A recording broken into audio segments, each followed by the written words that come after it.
The world's greatest superheroes. Alright, I've been wanting to do this video for a while now, and it is on the absolute favorite part of my toy collection, and that is the carded World's Greatest Superheroes by Mego. This is how I remember seeing them in the stores. Brings back a lot of great memories.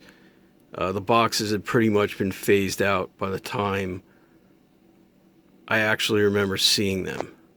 So let's get started. So first up, these two don't really need an introduction. You got Superman, you've got Batman. This is the 1977 card art, which is pretty much taken right from the comics. One of my favorites, looks really cool. As far as Batman's emblem, that's just what I was able to find at the time. Got them from an online antique shop. Perhaps I will upgrade them at another time, but these kind of things happen, so it's also kind of unique. Next up, we got Supergirl. This is the 1976 card, which was the first card that was mass issued to stores. I'll explain that a little more later. And unfortunately, she wasn't around long on a card. She got cut soon after they issued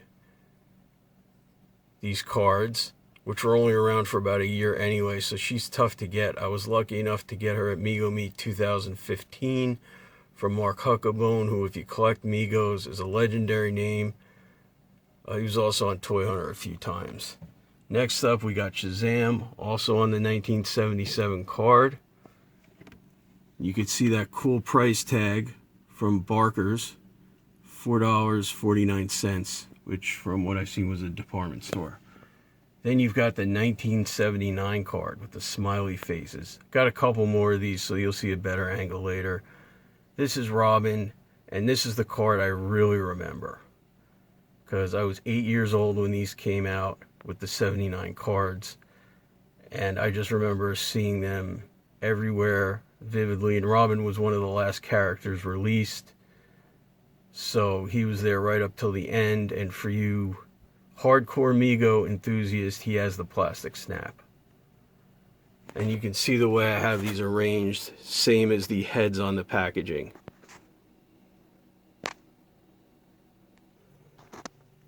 Next row, we've got Batgirl. Now it's the 1976 card art, but it's actually a 1977 card, not in the best shape, and unfortunately you can see she's got the dreaded zombie disease, so I'll probably upgrade that at another point. Then we've got one of my absolute favorite pieces. You've got the Joker on a 1979 card, and you can see it a lot better than that Robin, and I absolutely love this piece. Definitely harder to come by on this card. Lucky enough to get it from a collector who was thinning out some of his stuff. Then we got Catwoman. Also got that at a Mego Meet, which was 2017, also from Mark Huckabone. This is even tougher to get than Supergirl, as she was also discontinued very quickly. Paid a pretty penny, but very happy to have it in my collection. Then you've got the Penguin on a 1979 card.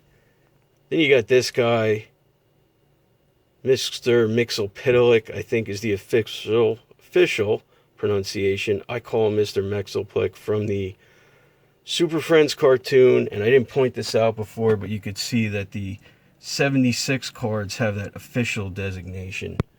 Card's a little faded, but honestly, he's just there to be in the collection. Not a favorite of mine, and as he was not a favorite either, when this was out, he got cut, but these are actually pretty, I would say pretty common, somewhat common, not nearly as hard to find as the other figures that were cut, and doesn't really go for that much.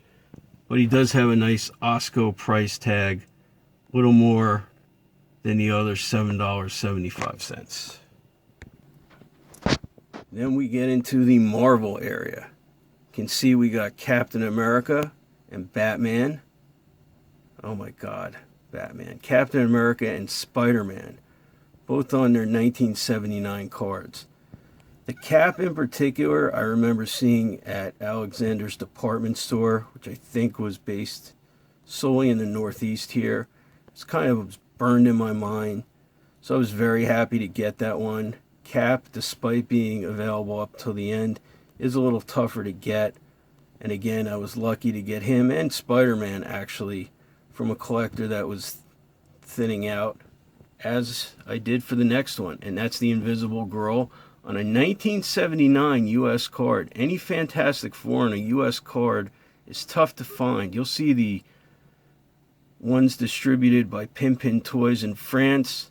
You can identify those pretty easily. They'll say Lace Extraordinary Superheroes, have the little Pimpin logo under Mego. And worst thing about those is they will usually have the gray zombie head.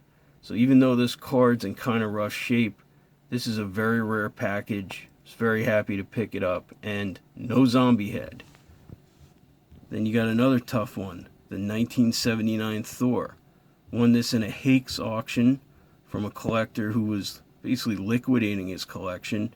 Well, I did pay a decent price for it. I got lucky. Guy put a lot of high-end stuff up at one time, and I think that made it a little easier, as people who had the big bucks were looking for some of the real high-end stuff. Then we got Mr. Fantastic, another U.S. Fantastic Four, and this is on the 1976 card. There's your group shot, again with all the figures that have their face on the front of the card. Last row is a bit mixed. We got Isis from the live-action Saturday morning show. At that time, you see a picture of actress Joanna Cameron. You got the 79 Hulk, very easy to come by. He's infamous for being the last Mego available in stores for many years after Mego was gone as a company, because they made so many for the TV show. But what I like about this one, aside from the fact that I definitely remember seeing this, is you can see he's in one piece. If you go on eBay, you'll see a lot of these, but the arms or legs have broken off. Got another U.S. Fantastic Four with the Human Torch.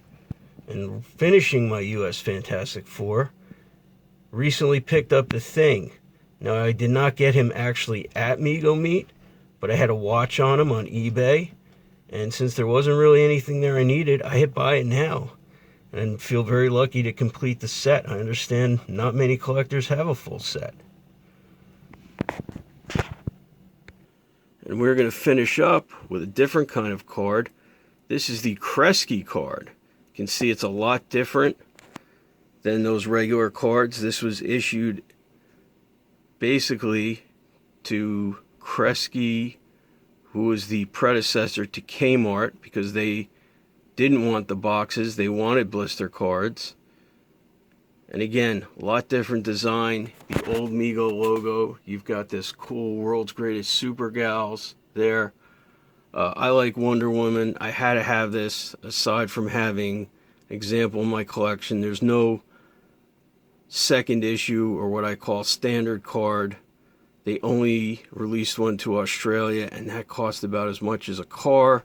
There was an episode of Toy Hunter, you can look it up, called the 28K Wonder Woman, and see all about that, and see the previously mentioned Mark Huckabone. You can see the price on that, originally $288, and it looks like it was on sale for $1.68 later. And I can assure you, I paid a lot more than that, and yeah, that's a theme. Once you get into the tough ones, it gets pricey, but I only buy them once, maybe twice a year. And as I said before, I'm very happy with what I've been able to get. Hope to keep building on it. And I hope you like this video. Now, before I close out, obviously feel free to leave any questions in the comments. But if you really want to know these things front to back, back to front, and somehow you just came across this video randomly, or were just curious about Megos, hit up the Mego Museum.